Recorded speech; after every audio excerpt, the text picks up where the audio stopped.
here's the financial needs analysis. Okay, this is what that first page looks like. So we got done running the first appointment. A great transition into doing the FNA. If you remember the client side, after we get done with the taxable, whether it's tax now, tax later, or tax never, I ask them, are you taking advantage of all of these resources to be able to get closer to your goal? Generally, they say no. I say, okay, well, I'm going to gather some information, and then that way we can help put a plan together for you guys. And so my first question when I pull this thing out is I say, here are the 6 areas that we help families with. First is cash flow. This is increasing our income or understanding where our money's going, basically putting a budget together. Second is debt management. This is consolidating and striving to eliminate debt. The third one is building an emergency fund, making sure that we have 3 to 6 months of expenses prepared. The fourth is proper protection, things like life insurance. The fifth is asset accumulation. This is preparing for retirement, maybe sending some kids to school. And the last one is estate preservation, things like wills and trusts. How would you say you're doing in all of these areas? And a lot of times they'll just start rattling stuff off, okay? If I know, like, for sure, if everything feels good to me, I'll even start filling some stuff out. I'll say, okay, well, how much do you feel you have in your emergency fund? Oh, we've got 5,000. I'll write that in the box. And do you have a will and trust? No, we don't have one of those set up. Okay, is that important to you? Yeah, it is something that we eventually want to do. How much would you say you already have for retirement? Do you have any life insurance? Whatever it might be, and I'm going to start gathering some information right up front if I feel pretty comfortable with them. If not, I will wait a little bit longer. And then I'm going to ask them, of these 6 areas, which of these is most important to you? Maybe the top 2 or 3. And then I'm literally going to circle it, whatever it might be. So let's say they go, okay, well, I need some help with my debt. I've got a bunch of stuff going on there. We have kids, so we think it'd be important to maybe do an estate preservation. And we definitely want to prepare for retirement. I think we're good on life insurance. We both have 20,000 through work, so I think we're okay there. So I would write that here, right, like 20K. All right. How are you doing with your emergency fund? Oh, we've got about 6,000 in there. I think we're doing pretty good. Okay, awesome. So these main 3 are the most important to you: getting out of debt, preparing for retirement, and then doing a will or trust. Yes. Okay, great. How do you spell your name? Right, I'll start filling that out. That's kind of silly if their name's Chris, right? So I've done that on accident. So I'm like, oh, no. I'm asking, is it a C or a K? I don't know. I've done that. I think one guy's name was Bob, and I was like, okay, how do you spell that? He's like, B-O. I'm like, no, is it Bob? Is it Robert? Is it Bobby? So sometimes you have to catch yourself on that. Okay, what is your date of birth? Okay, miss, how do you spell your name? Is same last name, date of birth. I do not gather their social right off the bat. So that's something I just skip. It's one of the rare spots that I don't do. Obviously, their sex. A big good question to ask here is smoker or non-smoker. This will make a huge difference depending on when we run illustrations. So let's say one of them is a smoker, one is, actually, I think the illustration I have for you, he chews tobacco. So here's another one. You might say smoker and they'll say no, and then you find out he chews tobacco. So another good question is, do you use any tobacco? Do you have anything, any sources of tobaccos that you use? Do you vape? Do you do any of that stuff? And then you can get an answer there. It's all basically treated as tobacco, so anything that they're using there. Sometimes I'll even joke. I don't know if you can see my screen real quick. Sometimes I'll go, do you smoke? Or do you smoke? Right? Like, which of the smoking do you do? Okay, because if they're using pot, we need to know that, because certain companies are okay with that, certain companies are not. So I kind of just do that little joke, like, okay, what kind of smoking do you do? Gather her information. I will gather their home address, even if they're a recruit and I already have it. I'm going to get it again just for my own record. I'm going to get her information. I usually try to figure out which one is really going to be the more serious one, and that's the one I try to reach out to. Or maybe In this particular case, the FNA I'm going to show you, he works a lot. She's the stay-at-home mom, but he makes all the money. She handles everything, so she's really the like go-to on everything. So I got her information. I make sure I get their email address. Found out about the kids. Here's also where I ask if they have any medical issues. I generally ask twice.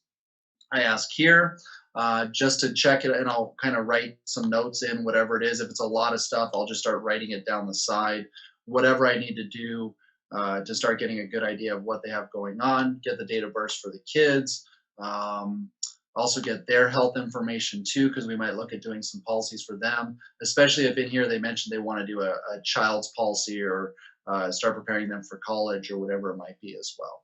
Okay. Mackenzie, I'm going to just, you guys, it's just so important because I will just share with you that it's happened with me that they, I ask medical history, they don't say anything. And then when they go and do their pyramid exams, all of a sudden, all the stuff comes out. Yeah. And you're like, wait, you didn't tell me any of this, you didn't tell me about these 15 prescriptions you have. Yeah. They're like, oh, no, I'm good. And then you find out this. So, just like I said, keep asking. Okay, no medications, you're good.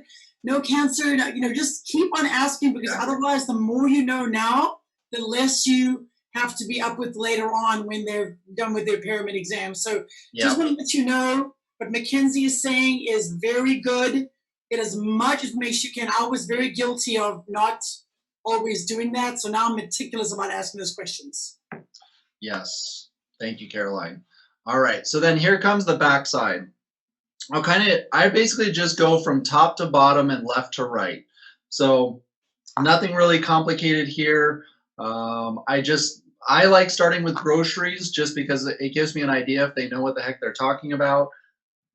Here you have to be a little funny as well. So I think that through this process, if you can be a little bit humorous, don't be so serious. Don't just automatically switch, right? Because our presentations, our one-on-ones, all that stuff is kind of playful, it's kind of easygoing, and then all of a sudden, like, we just go straight face and we start working on this stuff. Like, keep it fun, keep it lively, because we're collecting information. We don't want to drain their energy, so you got to keep it kind of upbeat. I'll ask their groceries. What's funny is sometimes you'll get a family of 6 that says they're spending $300 a month on groceries, and they never ever eat out. And you're like, yeah, there's no way you're feeding a family of 6 on that. So I'll ask them a couple times politely, like, oh, are you sure it's $300 a month? Do you think maybe it's like $200-300 a week? Because I know for myself, I spend probably maybe $300-400, and it's just me. And I'll help them kind of reevaluate some of those things. But most people are fairly on it about that. If this number is really low, it's generally because this number is really high, or vice versa. It's generally one of the two. And then I just kind of knock it off. Okay, what do you guys do for fun? Do you guys like going bowling? Do you watch movies? Do you guys go on vacation? Whatever it might be, and I'm going to fill that out. So let's say they go on vacation once a year and it's $5,000, right? That is average what they spend. So I put 500, or I would put whatever that equates to. What is it, $425 a month or whatever that equates to? I would just divide it by 12, find out what that is. Because basically what they do is they're saving that $425 a month until once a year that trip comes up, and then they pay for it or they put on a credit card and then they're paying it off, right? So same thing. I'm going to ask them about their utilities, gym membership, simple stuff. What do you do for the gym? Do you use proteins? Do you, I don't know, do you have anything extra that you use? Do you have any other subscriptions? Do you have a trainer? Clothing. For guys, this is never really a big one. So generally, like, okay, I know you need like underwear and socks twice a year. So like, what does that usually run at? Maybe a pair of shoes or something. And they'll be like, oh, I don't know, maybe it's like $800. And so I'll just basically divide that by 12. I'll put that in here. Other, this is all of their other stuff like Netflix or Hulu or Pandora or any of those things, Amazon Prime. Maybe they have kids that are in soccer or basketball. This is kind of just a catch-all. Do you have a pet maybe that you need dog food for and grooming or whatever it might be? If they're older, I'll ask about like medical expenses, all of that stuff. I'm just trying to gather as much as I possibly can. Mortgage and rent, what do you pay here? This is important too. Do they rent or do they have mortgage? Fuel for the car payments. And regardless of what they're saying, I'm not judging them. So that's very, very important as well. I've had people who have like $1,800 a month in car payments. I'm not like, ooh, my gosh, right? Like just whatever they say, I'm just writing it down. There's nothing we can do about it at this point except for to help them start making some of those changes. I don't make a lot of recommendations through here unless I think their car insurance is like way expensive. I'll be like, oh, did you have an accident or do you get a lot of speeding tickets? Because I'm looking for different areas to really save money in here. Okay, what is your cell phone? I do not ask these two. I might even just pull them out of here. But I let that, they're obviously looking at it. So what I've found is if they're doing it, they'll tell me. But what I don't want to do is I don't want to like show them that they're bringing in negative dollars a month, right? Because it's not realistic. So sometimes I think we can go a little bit overboard here. I'll ask them about their credit card payments, their student loans. Another good question here is, are you paying on them? Because sometimes they're supposed to be paying 200 bucks a month, but they're not paying anything. Well, then I'm going to write 0 here, but then say, hey, they're supposed to be paying $200 a month. And sometimes I'll grab the loans right there as well. They go, oh, well, I owe about 10,000. So I'm pretty fluid. I'll just write, okay, 10,000 down here, whatever it is that they tell me as I'm going along. So it's very, very fluid. I try not to be super strict with it. And then as I come over here, I start asking them about their income. While I'm asking about their income, I've pulled up my calculator on my phone and I'm starting to add these things up and I'm kind of generating a little bit of conversation while I'm adding up all the things that they're spending money on. And they're going to tell me, okay, well, we make $8,000 a month between husband and wife. And I go, okay, is that net or is that gross? Is that before taxes or after taxes? And they'll go, oh, well, let me look. I'm not really sure. And I go, okay, well, let's look at your pay stub. Most people can pull up their pay stub very, very quickly. And we're going to look at that and go through whatever that is. And so let's say it's 8 grand net. So net means after tax dollars. The reason why this is important is because that's real money. That's the money that they actually see. Whereas a lot of times we can get this number and then we're taking off, $400 a month that they're putting into their 401k and maybe $300 a month that they're spending in health insurance and all of that stuff. And we end up coming up with a number that's not realistic. They actually have more money than that coming in. You're double dipping because the net dollars already accounts for all of that stuff. So you don't want to account for it twice and show them that they don't have any income coming in. So I'm going to add up their expenses, but I'm not going to tell them what it is. Okay, but I'm going to write it here. So let's say it's $6,000 a month, or even funnier. Let's say it's $2,000 a month, right? And so I'm going to ask them. I'm going to go, so what do you feel like you actually have left over at the end of the month? And let's say they say, I don't know, maybe like $1,200 or $1,500 a month. I'm automatically basically going to take this to 6,500 bucks, okay? Because there's no way that they're spending $2,000 a month on all this stuff, and I'll show you how we find some of that information out as well, the things that I'm looking for. Okay, so I'll say, okay, so you feel you have maybe about $1,500 a month? Yeah. Okay, well, what other things do you think you're spending money on? And I'm going to try to find that extra 2, 3, 4,000, or maybe my numbers come up with $8,000 a month that they're spending, but they're going, no, we for sure have $1,500 a month extra that's just going into our checking account right now. I go, okay, well, do you think we went a little high on some of these numbers? Do you think we forgot something? A lot of times they go, oh, well, we're renting out the property in the back of our house for $1,000 a month. Or we have a rental property for $1,000 a month. We didn't include that. Or I do eBay on the side, or she has a side hustle that she does, whatever it might be. So there's actually an extra $1,000 a month that's coming into the household. And what I'll do too is I make sure I write them separately. So let's say he's bringing in 6 grand a month. She's bringing in 2 grand a month net. I'm just going to write these up here. This is him. This is her. And then that way, when we go to do the FNA, it's going to ask us those questions, so that way you can put that in there as well. Okay. So of that $1,500 a month discretionary, great question. If you remember from the previous slides, how much of that do you want to actually put into savings? How much of that can you go without touching? Most of the time, you're going to get about 50%, if not a little bit more. Okay, so let's say they commit to 750 bucks. Wow, that looks like a two. Don't mind my handwriting. So 750 bucks is what they're going to commit. And then I say, okay, well, when do you think you want to stop working? This one's kind of funny. It's an open-ended question. Sometimes you get, most of the time you get like yesterday, duh. And I'll just laugh. I'm like, yeah, I know for sure. But besides yesterday, when do you think you're going to actually stop working? And then they'll give me a number. Let's say they're 45 years old and they have no money saved, and they say 50 years old. I'm going to kind of laugh, and like I might just write it down, but you got to know in the back of your head that's just not realistic. And I go, okay, well, if that doesn't really work, like really, when are you guys expecting? And I'll kind of ask a couple times to make it realistic, because sometimes they're just being funny. And usually we're going to get it between 55 and 65. Most of the time, if they're not really sure, I'm just going to do 65 because that's the normal age. And then to get life expectancy, I always joke about this and I go, I know it's a really weird question, but how long do you think you're going to live? And they usually giggle. And I go, I mean, if we look at your family history, do you think you're going to live into your hundreds? What do you think that's going to be?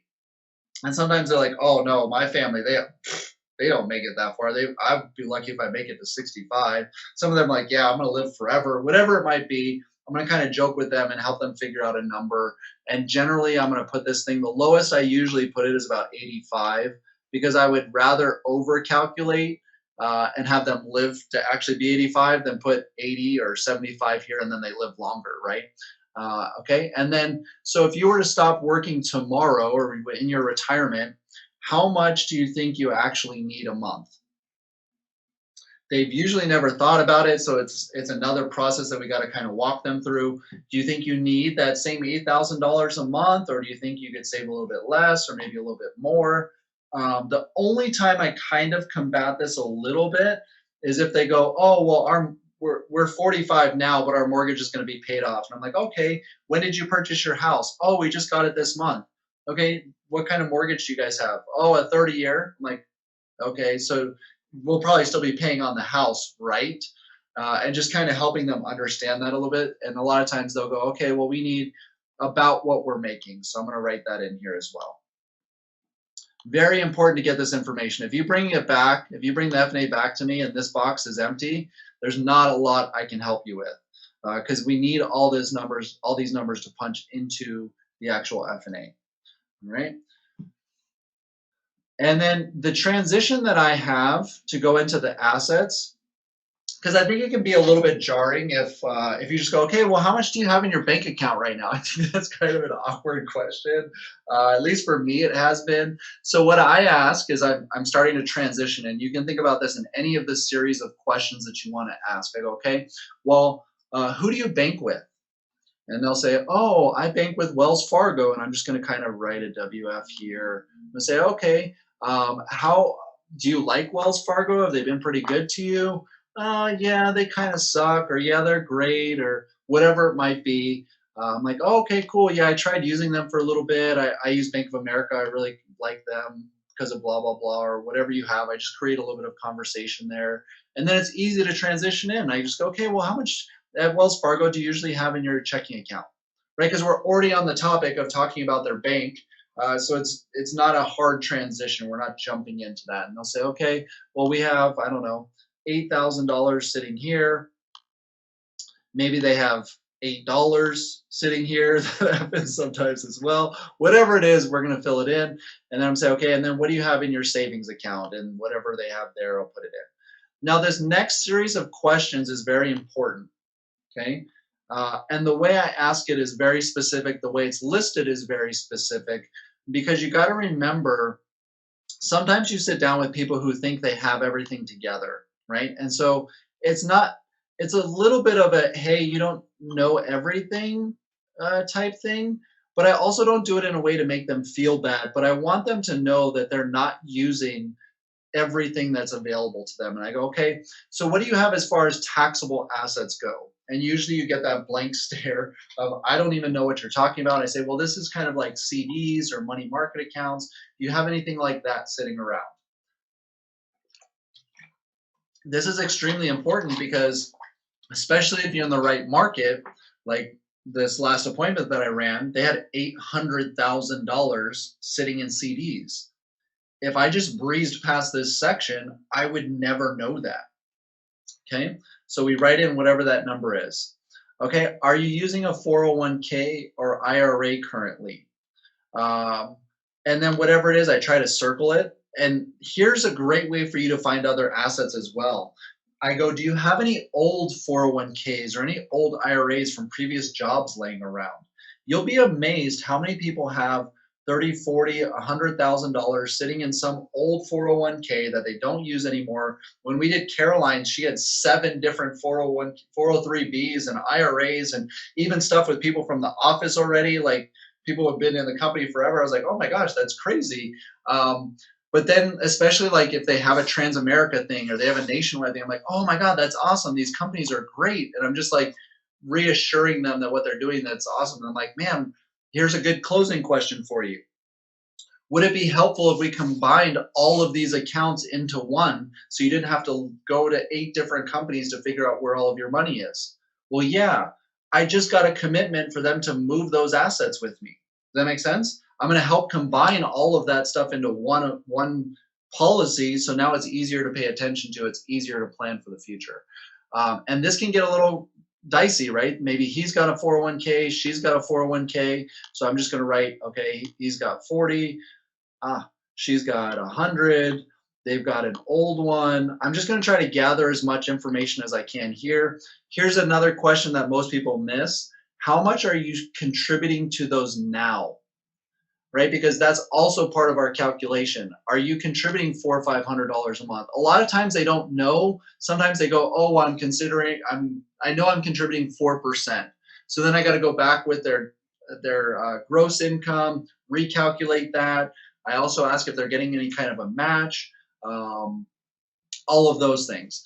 I'm also going to ask them what they have in the tax exempt category. Do they have anything in a Roth or maybe some life insurance? Nope, we don't have anything there.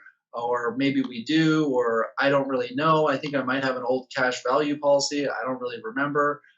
Okay, and what do you have as far as real estate or home assets? Do you have any? Are you liquid on your house at all? Maybe they've got $100,000 sitting in the house. Whatever it might be, the more information you can gather here, the easier it is for us to really give them some cool ideas on some stuff that they can do. Okay, then I'm going to transition. I'm going to go through the car loans. I'm going to do his and hers, whatever his is, whatever hers is. If they don't have any, I'm like, man, good job. If they, whatever the credit cards are that they have, again, I'm going to ask if they're behind on any of them. You'll have some funny scenarios here. I've had it where sitting with husband and wife, the husband's got to go to the bathroom and the wife's like, hey, I know I told you about those 2 accounts, but I've got 6 others, but he doesn't know, right? So like you'll end up with weird scenarios here. So just be prepared for that. Like watch some of their body language because they're like, yeah, I have 2, and then you're like, but they're like kind of squirming a little bit. There might be 4 or 5 more out there. I'll reconfirm what they have, or I'll get whatever their student loan is. I'll ask how much they're paying on their mortgage. Sometimes I do that up here too. Oh, we're paying $1,500 a month. Okay, what is your balance on your mortgage? And I'll grab it at the same time. Do you have any other houses that you have, or any real estate, any property, anything else that you're paying on? And I'm going to get that there as well. Okay, easy stuff. Do you have any life insurance now? Right, this is the life insurance section. Great question as well, because this is, you should be closing everything for the second appointment. So let's say they go, yeah, remember we said we have $20,000 each through work. And I go, okay, do you have any idea what type of policy that is? No. Okay, how much are you paying on it a month? I don't know. Who are your beneficiaries? I don't know. Okay, well, it'd probably be a good idea for us to look at that. Is life insurance important to you? Well, yeah, I mean, I definitely want to take care of the family in case something was to happen. Okay, great. So maybe I'll look at some of those things too. Is that okay? Yes. Okay, right. So I'm already setting this up for when we get back to the second appointment that they know I'm going to talk about some life insurance stuff. Or if they say no, nope, I don't think we need any more life insurance. We have enough assets, whatever it might be. I just don't want to come back and talk about something that they don't want to talk about.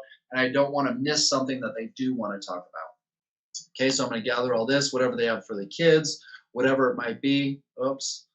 Um, Down here, I don't necessarily use all that much, but you could. I think you could come in here and put 6 grand, 2 grand. Um, Tax refund, this is a great question as well, because what you'll find is sometimes they're getting maybe $10,000 back at the end of the year. And when you start to understand this a little bit more, uh, where this comes from is basically they've overpaid. They've given too much back to the government. The government has held it all year long. They're getting zero interest on it. And at the end of the year, the government gives them a refund of the money that they've overpaid. So what we can do is we can change their dependence. And when we do that, in this case, we could probably put another $500 or $600 a month into the household that they weren't planning on spending anyway, to be able to capitalize and save some of that as well. So I go, okay, if we can turn this into another $500 or $600 a month and put that into your pocket, how much of that would you like to save? So maybe I got a $750 a month commitment here, but now I got another $500 a month commitment here as well, right? So if you're doing this properly, you're finding everything that you need, and this is how you're finding other stuff and what they're doing. So this gives you other opportunities. We might talk about an annuity. We might talk about some trans one or some trans alpha stuff. Maybe we'll talk about some life insurance, maybe some IULs, whatever it might be. When we do a good job on this and you bring this back, I can help you put something pretty cool in place. The other stuff down here is kind of cool. So net law, do we need to refer them to net law? Are they looking for a will and trust? Are they interested in any long-term care? I usually ask this specifically to the women because us men, we're kind of lucky. When stuff happens to us, we just die. But the downside is that we usually leave women behind to take care of themselves. So the likelihood for a woman to go in and need some type of long-term care because they live forever is very, very high. So a lot of times we want to see if that's something that's important to them. And sometimes you'll get a sale just based on that. I've gone through all of this stuff before and they're like, no, I don't really need any of this. Oh, you guys do long-term care too? Yeah. And then she'll dump $50,000 into a long-term care policy to prepay for that thing. Like, you'll find it through this process. And then also, maybe do we need to refer them to some variable investments. So maybe over here they want to put some of that into a money market account or something like that. So here, what this is going to mean is, hey, we need to talk with somebody who has the proper licensing to be able to help them with that stuff as well. And then we have a good understanding kind of what to do from the next spot. So this is the FNA that I actually took from them. So you can see exactly. So obviously I didn't do circles, but I normally do circles, but I knew already what they wanted to do. Their main focuses was asset accumulation and estate preservation, and they needed life insurance. And so I knew that right off the bat. That's where you can tell most of my scribbles are. You can see up here, we kind of went through, we gathered all the stuff. So there's a lot of money in dining out, a lot of money in entertainment. I also don't ask them if they want to cut back on stuff, like while I'm going through it. But generally, when I get the discretionary amount, I think if you do a good job here, a lot of times they go, oh, that's probably more than I expected. I didn't realize we were spending that much. We can probably cut back a couple $100 a month there. We can cut back the entertainment. And I almost reverse psychology and I go, well, I don't want you to cut it back if that's what makes you happy. And I've actually I had a gentleman who he went and sat with another financial professional and he was spending $400 a month on his granddaughter. And the financial professional literally told him to stop spending money on his granddaughter, which was like the one prized possession in his life, because he should be saving that instead. And I was like, what a grave mistake to do that and tell somebody that. And he was like so thankful that I didn't say that, it was like it made the whole appointment. Like literally, my trainee was there. He's like, man, if this guy would have told me the same thing the other guy would have told me about, I would have just walked out. So you got to understand, I'm thinking I'm taking all of it and I'm going to move all this stuff into my name and I'm going to help them with this process because that's going to be easiest for them. But I'm also not going, man, you spend $1,200 a month in dining out. You could probably get away with $200. And if that might be what is makes them happy, maybe that's their social life, right? Willie and I just had a conversation like that too. And I literally take their stance in the argument. Roland was like, oh man, I'm spending more here than I thought. I could probably do half of that. I'm like, well, no, I don't want you to do that. If this makes you happy, I don't want you to cut back on it. He's like, no, no, no. Like, I can still go out. I just don't need the extra stuff. I don't need to get alcohol or whatever it is while I'm out. I could probably do a little bit less. I'm doing some other stuff that is just kind of because it's convenient versus I could make a lunch and do some of that stuff. I'm like, okay, cool. So maybe we got $200 a month we can use there as well. Let's see. I'm going to kind of all right, so down here, you're going to have scribbles, right? Because they go, oh, well, I think we have some taxable assets. And then I start writing it. I'm like, oh, it's in a CD. And they're like, oh, wait, no, that's just in a savings account. I'm like, oh, okay. So like I scratched it out here. What do you have in your 401k? Well, I think it's a Roth. Well, no, it's not a Roth. I think we have some assets on a couple houses we have. So like it's going to be messy. Don't worry about it being messy. Different stuff that they have going on up here, their car loan. They have a rental property. So another one was, here's another one for you, Rachel, where they're kind of like disagreeing a little bit. Trying to remember, oh, he likes the idea of the rental property, but he's only bringing in like an extra maybe $200 a month. I don't even think it's that. So you can see up here, I didn't ask about a rental property. So then when I got down here and found out about it, I came back up and got the other expenses. So I think maybe they were netting maybe $100 or $200 a month. And he's like, I don't know if it's really worth all the headache for a couple $100 a month. And like, I have to fix stuff all the time. They called me last weekend because the toilet was out. He's like, so I think I'm going to sell it. She's like, yeah, we need to get rid of that thing. He's like, I don't know. I kind of like it. And I'm like, well, whatever you want to do, I'll help you with that.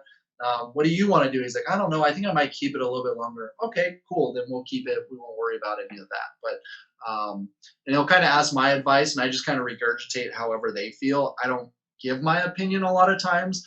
If I feel like he wants to keep it, I'm like, okay, well, it might just be a good idea to keep it if it's something you like. And I just kind of agree with whatever it is that they're doing. I don't give them a whole lot of, I try not to rebuke them through this process as much as possible. It looks like here we actually got into a conversation about life insurance. And yeah, I think they were trying to figure out about how much they need. So I'll show you guys how to do this as well and try to figure out how much life insurance they actually need. So we'll go through that another time as well. How are we doing on time? 8:30. We're going to have to wrap this up. So let me just kind of recap this really quick. You want to be closing everything. So if you can tell, okay, let's actually do the life insurance thing right now because you want to have everything done by the time you come back. So she had an $80,000 IUL that she was putting in $28 a month for 27 years. It had maybe $3,000 or $4,000 in that. And I asked, hey, what are you planning on using this for? She's like, I don't know. My parents got it for me a long time ago. I'm like, would you mind if we maybe just rolled that into your new one? She's like, nope, that's fine. We could do that. I'm like, because then it would just be in one place. So that's fine. So up here I go, well, how much insurance do you need? With you making $150,000 net plus having the properties and all that stuff, we might need about $2 million. And he goes, wow, $2 million? I don't know. Is that too much? Is that too little? I'm like, well, the way we can calculate it is that we can generate a 6% rate of return on those assets. So if something happened to you, I would sit down with Kelly. We would put this in a place where we could generate a 6% rate of return. And what that would do is that would basically pay her an income of $122,000 or pay off some other stuff. And he's like, oh, well, I think that might be a little bit high. I don't think she quite needs that. If we could just replace our income, then that would be fine as well. And I'm like, okay, well, maybe 1.5 then, because do you want to pay off the houses? Do you want to make sure everything's taken care of? He's like, yeah, I think 1.5 would be perfect. And we were kind of talking about hers, and I'm like, well, you probably want to be maybe, I don't know, $1 million, maybe 750,000. She's like, okay, yeah, that sounds good to me. So didn't have to have a lot of explanation there. But I kind of ran this here so you can tell uh, basically we were just kind of running some numbers, and I'll give you the exact formula on how I do that. It's super easy to be able to help them figure out how much life insurance they need, that whatever they have isn't enough. But she also wanted to, because obviously he's the breadwinner. She doesn't bring in any income. She's a stay-at-home mom. She take care of the two kids. So if anything happens to her or anything happens to him, she's kind of SOL. I think personally, I think even stay-at-home moms need to have life insurance. I've had couples fight me on that sometimes. It's not usually a big fight. They're just like, oh, well, she doesn't bring in income. And I go, okay, well, if something happened to her, who's going to take care of the kids during the day? Who's going to drive them to school? Who's going to make their lunches? Who's going to help them with their homework? Or are you going to have to hire somebody to help with that? Or can you stop working and give up your $150,000 a year in income to be able to do those things? And they're like, no, I definitely can't do that. So we're definitely going to need some money there. And then we'll kind of come up with a figure as far as that goes. Okay. As you can see here, they had about $20,000 in tax refund. I got the commitment to put that into some savings. They said they had about $2,900 a month discretionary. I didn't go for all of it. They committed to $750 a month. Um, let's see, they retirement age 72, life expectancy 95. They need $6,700 a month to be able to retire, which I think is actually kind of low. But I don't tell them that here until I bring back the actual FNA and show them that that might be a little bit low. Okay, so through this process, they already know that I'm coming back and I'm talking to them about $1.5 million in life insurance for him. I'm talking about $750,000 for her. We're going to take this $20,000 and dump that into something. I'm already thinking the IUL because they need the life insurance. They've got the $750 a month commitment. So a question I ask there is, okay, do we want to, is this going into one person's name or do we want to split that up? And they go, no, we want to do 375 into each. I go, okay, great. That already helps me figure out what to do up here. So I have 375 a month there. I asked if they also had any additional bonuses or anything else that they would want to dump in there. He gets an extra $15,000 a month, or $35,000. This is basically a bonus he gets at the end of the year. And I said, okay, well, how much of that could we commit to savings? He said, well, we can actually do all of it. So I'm like, okay, perfect. He can do the 35,000 plus the 20,000, just dump that straight into an IUL, plus do 375 bucks a month. Now I'm not telling him this. This is just what I'm thinking in my head because I've done enough of these to be able to do that. Okay, so, but they already know all of the things that I'm coming to talk to them about. I also go, okay, well, there's $80,000 here. That's great. I'm super proud of you having that in emergency fund. But would it be beneficial if maybe we looked at some areas where we could put that and maybe get some growth on it while it's just sitting there anyway? If we could get, 2, 3, 4% rate of return on this while it's just sitting there liquid, you'd have access to it. It's not going to be tied up. It's going to do better than what the bank does. And she goes, yep, absolutely. Right. And then on the other side, they said they also want to do a will and trust because they're not technically married. So if anything did happen to him, everything still has to go through probate for her to be able to get it, because there's nothing saying, that she's going to get any of that stuff, even though she's the beneficiary on most stuff, but like the house and all those other things, very important to have that will and trust in place to be able to do that. Okay. So when they already know, so my thought process is, and their feeling is, when I come back, all we're doing is paperwork. Like, I'm not selling it on the next appointment. I already sold it here. If you're trying to sell it on the second appointment, it makes it very difficult for you because you haven't asked the proper questions. They've already told me everything that they want to do. So when we come back together, it's just finalizing the minute details. Okay. So that's what I mean in this next slide when I say you want to be closing everything. Everything should already be closed. There shouldn't be a lot of closing that happens on the next appointment. I've already closed them on the savings amount. They said $750 a month. They also said the $20,000 they get back annually can go into something. And then I also got the $35,000 a year bonus that he gets that can also go into something as well. This part we're going to split into 375 and 375. It's going to go for both of them. And then I can't remember what else there was, but there was another $15,000 a year that she wanted to commit to saving into her policy. So I had that all ready to go. Close the rollover if there is one. So, like Tanner said, if there's 7 or 8 sources that we can combine together, and I asked the question, do you mind if we go ahead and combine all of this stuff? Would that be helpful for you? Do you like what it's doing now? Are you paying any attention to it? Those kinds of questions. So they already know that I'm closing that. I already closed them on the life insurance. He knows that he's getting 1.5 million. She knows that she's getting 750,000. So that's not even a debate when I get back. We're just doing paperwork. Want to make sure we close them on helping them with debt. So this $20,000 that you're behind on, that you're not paying on, would it be helpful if maybe we could reduce that down to say 65%? Maybe that 20,000 becomes 12,000. We put a 0% interest rate on it. You're not paying on it anyway, so this way we could get it knocked down and get that thing paid off in 3 or 4 years. Or maybe they are paying, maybe they're paying $1,000 a month on this thing, and we can drop their payment to $500 a month. And then that way we have another $500 discretionary that we can start putting into savings up here. Whatever it might be, all of this stuff is already closed by the time we get together. Yes, we want to do a will and trust. Great. We have 2 different options because they have multiple properties. We're going to connect them to an actual estate attorney. We get $500 for the referral, or $250 if we go through net law. So we'll do that as well. Any of their other concerns. So in that little box on that back page, there's a little box, and I just go, what other things would you like to accomplish financially?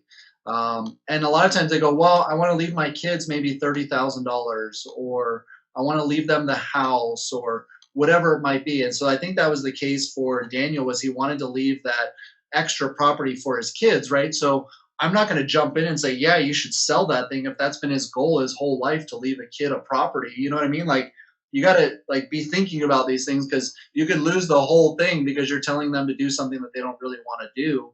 Even though they asked you the question, you got to kind of be a little bit intuitive about that. And then I'm also closing for referrals, right? Who can you think of at this point who could benefit from what we do?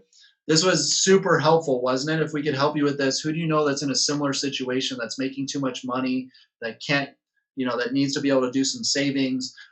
Maybe they're a single mom like you, or not a single mom, but a stay-at-home mom like you, their spouse, and they need to make sure their stuff's taken care of. Whatever it is, I'm going to ask a series of questions to get referrals there as well. And so when he committed, he's one of the owners of the company. So he's like, yeah, I want you to look at my policy that I actually have, my key man insurance policy. I want you to come in and talk to some of my guys. So I got 4 or 5 other clients through there, because I was going to the office on purpose to meet all the people in the office. They knew I was the insurance guy. So it's a super easy sale, because they go, man, I need to do some of this, or I need to do some of that. We don't have it through work. So can you help me with this? I got 3 or 4 just on the spot. I had to set up other times to be able to come back because I didn't have time to do it that day, right? So if you're thinking about this long term, if you're thinking about the impact that we can have, and you really are focused on referrals, there's so many times where maybe you're running an appointment in the house and the mom or dad lives there, or some of the other kids, right? So you should be able to get some immediate referrals right at that point. But I'm also going to close them, that when I get back together, maybe they gave me 2 or 3 and I'm going to start working those. But maybe there's no reason why you couldn't put maybe 5 or 10 referrals together by the time we get back together, right? No, that should be fine. We can think about that. Perfect. Remember to think on both the business side, some people that you think would be great in what we do, want to earn some additional income, whatever it might be. Also think on the client side and how we can help them in some of these situations as well, right? And so the second appointment, as I stated, should already be closed. When I went to do the signing for all of this stuff, there was no question on what we were doing. They already knew exactly what they were getting. Even though I didn't tell them specifically it was an IUL. I didn't tell them specifically we were going to do an annuity and what company and all of that stuff. That was my job to now do the research, but I had the commitment to be able to do all of those things without them knowing the product. I just had to bring them back something that they liked, so that we were going to move that stuff over. It was just figuring out the companies at this point. So you shouldn't have to go back and be trying to sell stuff. If you do, That's a tough position to be in. It doesn't mean I haven't weaseled my way through a bunch of those appointments, especially when I was new, but that's a way harder position to be in versus them knowing that you're just doing paperwork when you get back together. And so don't forget to end that appointment with, man, the next one's going to be way better. I know we're going to be able to do some incredible stuff for you. It's going to make such a huge difference. We're going to be able to take care of all this stuff. I know it's a little complicated. I know it's a little kind of crazy right now, but the next appointment we get together, it's just going to be showing you how all of this stuff gets super simple and how we're going to be able to take care of this and put all this stuff away for you. It's going to be awesome, right? So that way they're not feeling down about it coming into the next appointment. We're kind of running out of time, so I don't know if we'll have time to do the insurance close. Maybe I'll do that right now unless you guys have some time to be able to do that. But any questions thus far as making sure like everything's pretty much sealed up? Isn't that awesome? So coming back for that next appointment is ridiculously easy because they've already committed to everything. Tanner, you got something? Yeah, just be careful and don't overwhelm them with information on you trying to be so smart and give them all of the information. Yeah, if you notice, I And didn't that give any one, recommendations. I didn't talk to them about an IUL or what it is or how it works or any of that stuff. Going into 15% cap and 0% floor or any of those things. I already got from the first appointment whether they want to be more indexed or more variable, where they want it to be taxed. So I kind of didn't mention that, but I also reconfirmed that stuff. So you want this. So this $750 commitment, the 20,000 from your taxes, you want that to go into more variable, or you want that to be more indexed? Indexed. Okay, where do you want that to be taxed? Well, obviously taxed never. Okay, great. Right. So now it's easy to come back because I know exactly what they're looking for. Yeah, that's good. Okay, can we do this really quick? Do you guys want to see the insurance close? It's super easy. It's really fast. Okay, we'll do that really quick because that way you can see it. So what you're going to run across sometimes is that they think that they have plenty of life insurance. Okay, and so what we've got to do is kind of show them that that $20,000 policy or that $80,000 policy that they have through work really isn't going to cut it. Right? So a good question that we can ask is, well, if something happened to you, how much income would you need to replace for your wife or your husband? Okay. So whatever they tell me, it's probably going to be close to what they're making. So let's say it's, I don't know, $60,000. Okay. I'll also ask them, okay, well, would you like to pay off the house? You have about $250,000 in a mortgage there. Since your wife doesn't work, would you want that to be paid off as well as the 60,000? Yes. Okay. Do you want to help send your kids to school? Would you want to make sure that college is taken care of? Yes, no, whatever it is. And I go, okay, well, any idea how much you're thinking about for college? Well, it looks like it'll be about 50 grand a month, 50 grand a year, or no, 50 grand for them to be able to go. They're going to go to in-state college. Hopefully they'll get some kind of scholarship or something, but those two kids. Okay, do you want to leave 50,000 for each one of those kids? Yes, to be able to go to school. Okay, great. Would you also like to maybe pay off the debt? You have 60,000 in credit card and 20,000 in a car. Do you want to pay that off too? No, I think she can handle that. Okay, great. We won't worry about that one, right? And so now I've got a good understanding of what they're going to do. And so I'm just going to come over and start running some numbers. And I go, okay, well, it looks like we probably need to be about 1.5, maybe 2 million. Does that seem like a lot to you, or does that seem like enough, or does that seem like too much? Wow, that seems like way too much. I've got 100,000 through work, or I've got 80,000 through work. And I go, okay, well, let's just run some numbers, and then that way we can kind of figure out what a good number is for this. So this is exactly, I'm going to use this because that's exactly what we talked about on the last one. So I'm going to say, okay, well, let's look at 2 million and just kind of see where that gets us. So I know right now that I can put this into account for your wife, and it'll pay about a 6% rate of return. So you just pull out your calculator, you put in $2 million divided by multiplied by 0.06 equals $120,000. Okay. Do you think $120,000 is enough to be able to cover that? Well, yeah, that's too much because I think we want to be about 60. Okay, great. So let's do this. we're going to subtract these from here. So we need to subtract 250. And this is way more complicated. Generally, they don't have all this stuff, so you don't have to worry about that as much. So I go, okay, well, we need to subtract, we need this much. Okay, so, but I'm already thinking in my head, okay, so this number, so we need 350,000 to cover that. But then to get 60,000, I know I need $1 million. Does that make sense? So if 2 million is going to get me 120,000, I know 1 million is going to get me 60,000. So I go, okay, we probably need to be about 1.3 million. Does that seem like a lot for you? Wow, that still seems like a lot. How did you get that number?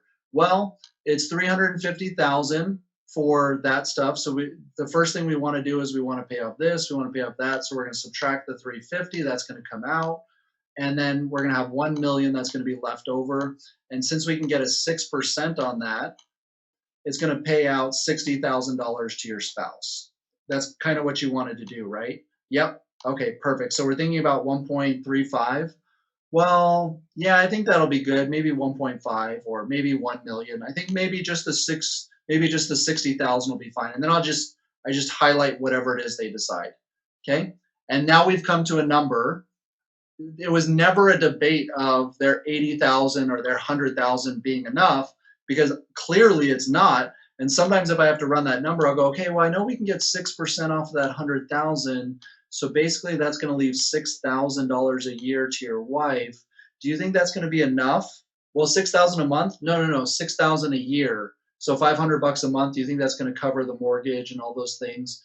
No, that's definitely not going to be enough. Okay, so we probably need to be closer to maybe $1 million. Make sense? So super easy close, a little bit mathematic, but you can, I literally just pull it up. Even if I know the number, I pull it out on my calculator and I just kind of set it on the table and I let them see me punching stuff in so that they know I'm not making stuff up. And they gave me the numbers. So now there's no fight because they told me the exact things that he wanted to cover. Just covering the house is more than what he has now. So it's easy enough to go, okay, we need to be between $1 million and maybe 1.5, somewhere in there, okay? And then for the spouse, Kelly, I think already wanted it, but let's say they don't. And I go, okay, well, the same exact conversation that I had with you guys earlier. And I go, okay, well, generally we're looking about, like if something happened to her, do you think you need $60,000 a year to be able to take care of the kids? Or do you think that's a little low? Do you think it's a little high? And he goes, I don't know. We're probably closer to maybe 45,000 or something. So the other way you can do that is you can take 45,000 and divide it by 0.06. So if you want to make the number smaller, you multiply it. If you want to make the number bigger, you divide it. So 45,000 is how much we need. If I divide that by 0.06, I need $750,000 in a policy for her. Okay, so he sees that. I go, okay, so 750,000. That sounds pretty good. Yep. Okay, great. So now I've got my 2 commitments. I know exactly how much life insurance they're expecting me to come back and talk about.